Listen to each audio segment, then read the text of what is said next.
Now I come to a favourite subject of mine. I love to talk and share stories about Pouanamu, the greenstone, the Nephrite jade of New Zealand. Now we're all aware of Pouanamu, the greenstone, and may well have stone in our possession, either a river-worn piece or a piece which has been carved. And you'll find it is soft and smooth to the touch, and most times displaying colour that will range from the lightest of greens to a deep, almost black green. Now, as a beach or river-worn pebble or large boulder, our desire to touch or handle the stone is almost instinctive. The stone responds to the human touch and will soon warm to the hand. And most people find that they will caress and stroke the stone. The effect is very soothing, and if you know of the importance that is attached to the stone, no matter how big or small, you'll find your response is one of peace and ease. This wonder of the natural world has been greatly underestimated by most and denied by those who only seek to own the stone. Let's just move on here a wee bit.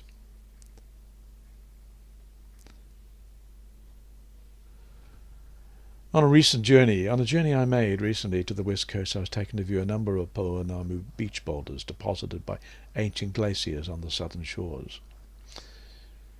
Some have been weighed in at 6 ton, others can be lifted by 2 people. And one beach deposit revealed an edge where ancient folk had chipped the boulder for workable material.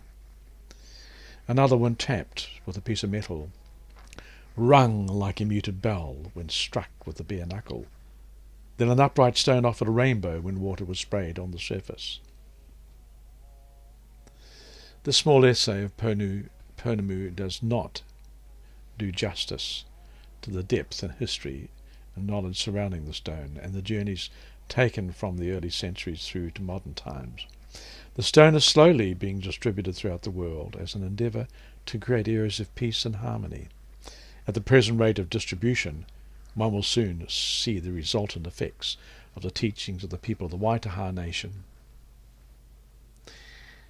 and the story of Pouanamu.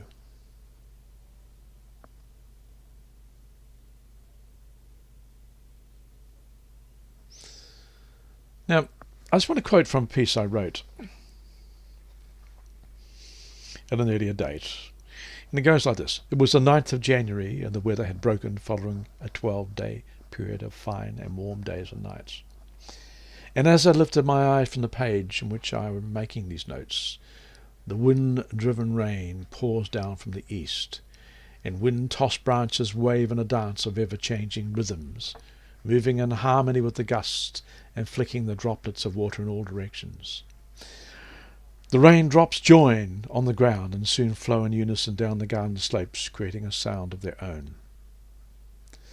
The Bahutakawa blossom is blasted, and our guardian tui hops around the wind-shredded flower heads, seeking the last of the nectar. Tui has claimed for his own a territory that completely surrounds our house, flying constantly on point duty to each of the highest branches of the trees that form the outer rims of his commandery. He challenges all comers with his chosen melody that echoes around us from dawn to well after dusk.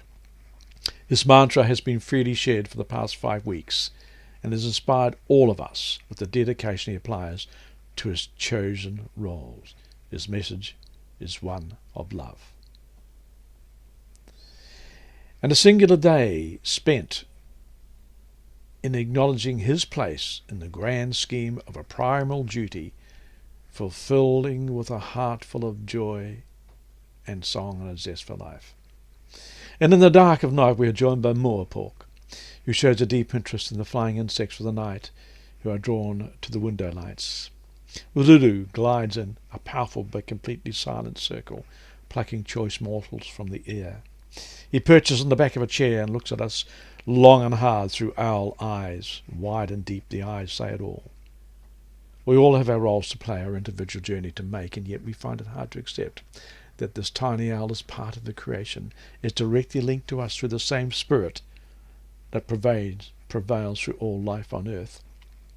The owl and I live and breathe within the same energy fields that surround all creatures. And in saying this, I must also include every stone and every drop of water, and every mountain and every sea. We live in a continuous field, an energetic influence, and it is through this that we can make these natural connections. The past few weeks have provided rest and solitude, a time to replenish, a time to prepare for the journeys to be taken this year. There is still much to be performed. And I'd recently made a visit